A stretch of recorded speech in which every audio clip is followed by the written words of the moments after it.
നമ്മളെന്തായാലും കല്യാണം കഴിക്കാൻ പോലെ അപ്പൊ പരസ്പരം മനസ്സിലാക്കിയിരിക്കില്ല, അതിനെ വിളിപ്പിച്ചേ. മനസ്സിലാക്കണമല്ലോ. ഇതാ എന്റെ ബെസ്റ്റ് ശ്യാം. Hi bro.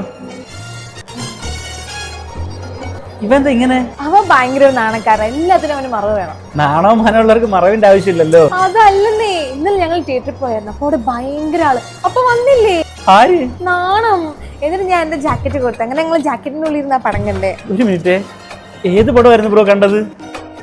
അങ്ങനെ ചോദിക്കില്ലേ, അവന് നാണമാ. ഈ അടുത്ത് വേറെ വല്ല നാണോ വന്നായിരുന്നോ? അയ്യോ, ഞാൻ പറയാൻ വിട്ടോ, രാവിലെ ഞങ്ങൾ ഫുഡ് കഴിക്കാൻ കയറിയായിരുന്നേ. എന്നിട്ട് കഴിച്ചോ? ഇവിടെ ഭയങ്കര ആള്, അപ്പൊ വന്ന നാണം. എന്നിട്ട് ഞങ്ങള് പാർസല് മേടിച്ച് റൂം എടുത്ത് ഫുഡും കഴിച്ച് തേച്ചിട്ട് വന്നേ. സംശയമൊന്നും ഇല്ലല്ലേ? എന്തുവാ ബ്രോ കഴിച്ചത്? അങ്ങനെ ചോദിക്കില്ല, അവന് നാണമാ. അവിഹിതത്തിന് പുതിയ പേരും വന്നാ നാണം. എന്താ എന്നെ തന്നെ സെലക്ട് ചെയ്തത് കുട്ടി? ചേട്ടൻ 90s അല്ലേ, അപ്പൊ ഒതുങ്ങിയങ്ങ് ജീവിച്ചോളൂ. വേറെ എന്തെങ്കിലും പറയാനുണ്ടോ ചേട്ടാ? ഇവിടെ മൊത്തം ആൾക്കാര് ഞാൻ എന്തെങ്കിലും പറഞ്ഞു നാണം വന്നാലാ ഞാൻ ഇവരെ കൊണ്ട് മാറ്റി നിർത്തിയിട്ട് വരാം. നാണക്കാര് അവന്റെ നാണം കണ്ടില്ലേ? എനിക്ക് എന്ന് നാണം വരുന്നു.